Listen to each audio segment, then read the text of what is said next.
Welcome, friends. Welcome. Yes, welcome to another episode of Nintendo Nightcap, bringing you the daily Nintendo news so you don't have to, because that is what a damn good friend I am. Hope you're all well. Hope you're all well. We do have some exciting news, quite a lot of news today. We've got a really cool game coming out in a couple of months for Switch.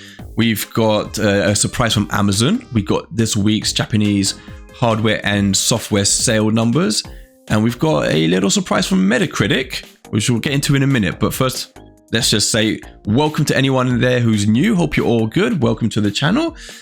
If you are new, please consider to give us a sub, like the video, because that does help us loads.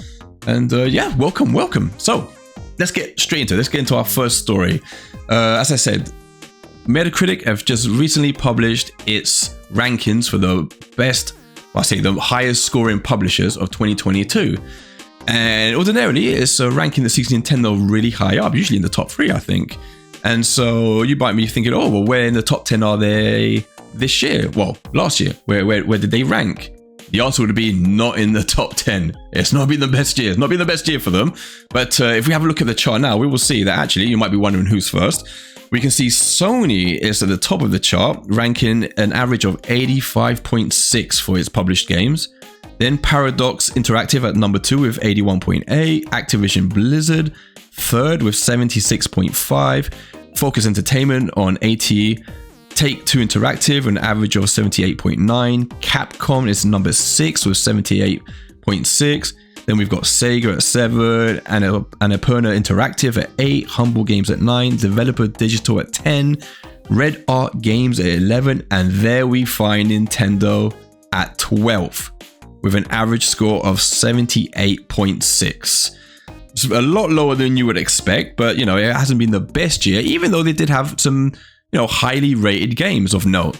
And actually, there was a quote from Metacritic, who basically came out and said about Nintendo's ranking: while Nintendo can usually be found in our top 10 and often near the very top of the rankings, it's now 2 years in a row that the publisher has failed to do so.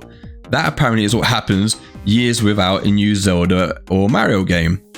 Nintendo's best 2022 title, which just missed scoring in the 90 and up range, was Xenoblade Chronicles 3, while fellow sequels Bayonetta 3 and Splatoon 3, awesome games by the way, also received favorable reviews. But over a third of Nintendo releases last year failed to impress reviewers, including the latest Pokemon installments Scarlet and Violet and a lackluster follow-up to Wii Sports, Nintendo Switch Sports. Which, by the way, I will say is definitely the culprit. That is the culprit. I bought that game myself like a sucker. Day one, streamed it to you guys. And it was not a good game. It was a very lackluster game, to say the least. It had the same problem that a lot of Nintendo sports games are having. So Mario Tennis, Mario Golf, in that they're all so bare bones when they come out. They're super bare bones when they come out. The core mechanics are usually good, but they're just bare bones. So there's not enough content in these games. And with Switch Sports in particular, it was just they only had about half of the sports games, I think. Later on, they did add more, but it was just not an exciting game. It was very, very simple. I think I played it 10 minutes and put it down. So yeah, that obviously did bring down their score massively, which is a shame for Nintendo. But they still, like they said, they still had big games. Xenoblade Chronicles 3 was incredible. Splatoon 3 was huge. Bayonetta 3, I've just been playing on my channel. Check out the live streams. And Bayonetta 3 is an awesome game. It's not the prettiest of games, but it's still an awesome game. So yeah, there we have it. It's not the biggest year for Nintendo. Nothing to worry about. This year we've got Pikmin 4 and obviously Tears of the Kingdom. So those scores are going to get, pushed back up, and next year they'll probably be a lot higher on the ranking. But makes for interesting reading anyways. It's always interesting to have a look at, see, how they progressed last year, how they ranked. So interesting stuff. Anyways, next up, we'll go to the Japanese weekly sales numbers for the software and hardware.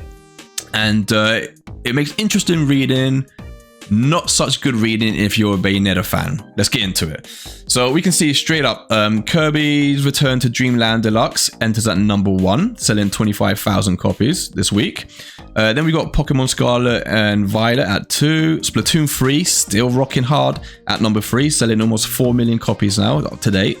Mario Kart 8 still there at number 4. Then we got Minecraft at number 5. And here we go, the new entry, Lackluster.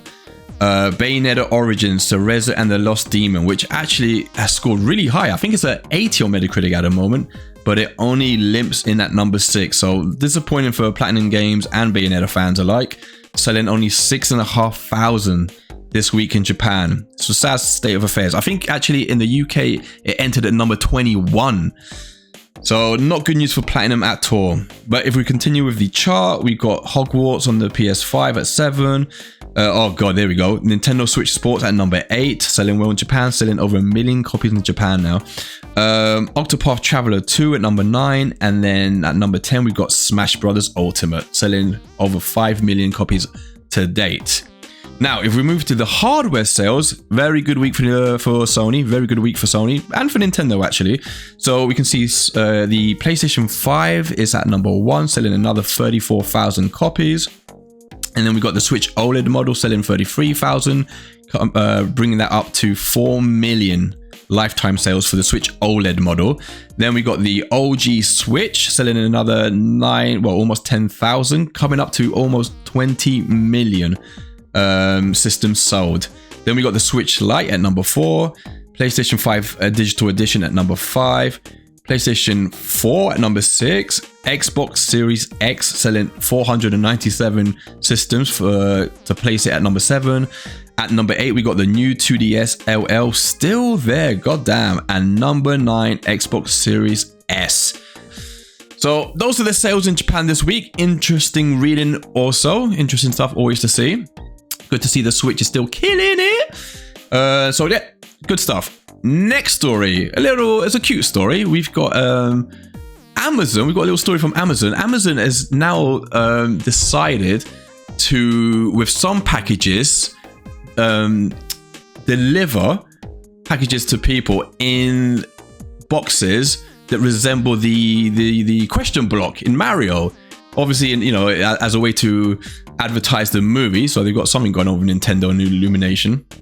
But yeah, you can see now, we'll show some pictures. Some people are receiving their packages in the post in the form of a Nintendo game, or sorry, Mario game question block, which is, I think, pretty cool. It's got me thinking, you know what? I've got nothing to order from Amazon, but I might order a toaster or something just so I can receive one of these little question blocks. As you can see, they're pretty cute, right. And finally, the last story of the day, the exciting one, I would say, that comes in the form of 2K Games, who have teamed up with Lego to release Lego 2K Drive, which is let's say it's an open world racing game like Horizon meets Mario Kart. It looks super cool. The trailer dropped earlier. It's a big world. I think it's got 4 different worlds, and you have a story mode, and there's loads of side missions, and you have loads of race-offs against different characters. And like every other Lego game, there's a ton of customization. In fact, there's a garage mode where you've got a selection of like 1,000 bricks, and you can make any type of vehicle you want. You can make a vehicle, I think someone's done it in the trailer, a vehicle that looks like a burger. You can make a vehicle that looks like a pig. You can do anything with these bricks. Put engine in it and let rip. So it looks really cool. It's got all the type of characters you expect from like a Lego game or Lego movie. That kind of humorous dialogue. Loads of really wacky characters. And the vehicles themselves look super fun to control. They're super zippy, super fast. It looks like a joy to navigate through this world. It is being made by the team behind the WWE and NBA games, and in fact, 2K did speak a little bit about the Switch version and said you can expect all the same content. The game is going to be parallel to the other versions. There'll be a little bit, as you expect, of adjusting to make it run on the Switch. So you might get a little bit more pop in, or the visuals might not be quite as sharp. But essentially, it's going to be the same packaged game as the one sold on the Xbox or PlayStation or PC or whatever. So that's really good news, because the game does seem like a lot of fun. As I said, you have the story mode. You got like a bunch of side missions, or you can just follow the story modes. You have co-op. I believe it's up to 6 players co-op, and you can play it online, local, split screen, all of that choice. It's looking really good, really exciting. There's also, you know, if you don't want to play in the story mode, there's other modes. Like I said, there's the garage mode. They have like a Grand Prix mode where you can just do races and do, like I said, Grand Prix, which makes it much more like Mario Kart. In fact, they even have Mario Kart-esque weapons, so they have their own, you know, type of missiles, their own version of the Ghost, which lets you just escape, you know, being hit. They have a version of the Blue Shell, even, where you have like a universe that warps the person who has it to the front of the line. They have all kinds of power-ups, and that makes it seem much more like Mario Kart also. So it seems like they've got this really rich game full of loads of different modes, loads of content. I believe there's going to be DLC released for it as well, and it just looks like a very high quality first effort between 2K and Lego. So I'm really looking forward to it. There's been a bunch of previews online with various channels, and who have also had really positive things to say about it. So I'm really looking forward to it. The music sounds really cool as well. So yes, I would definitely say this is a game to keep an eye on for sure. It comes out May 19th. So not long to wait at all. And definitely go check it out. I'm not necessarily the biggest Lego fan. Like, I don't go out of my way to buy Lego Star Wars or Lego Harry Potter. I don't mind them. They're pretty cool. But this one really piqued my interest. I really like the freedom of the world. As I say, it's pretty, you know, you could say you can see the resemblance between that kind of gameplay and something in Horizon. It looks really sweet. It looks really sweet. So I'm definitely going to be checking that out. There is a trailer, as I said, the trailer dropped. And there's a bunch of previews, so go check them all out. And that, my good friends, brings us to the end of another episode of Nintendo Nightcap. Hope you've all had fun. Hope you're all more informed on Nintendo's business. I will be back tomorrow. Am I back tomorrow? What day is it tomorrow? Is it Friday tomorrow? I will be back tomorrow with another video. And I'll also be streaming on the weekend. So if you enjoyed it, like I said, you know, like and subscribe like all good friends do. That is what helps the channel. And until tomorrow, everyone, have an awesome one. Take care. Bye.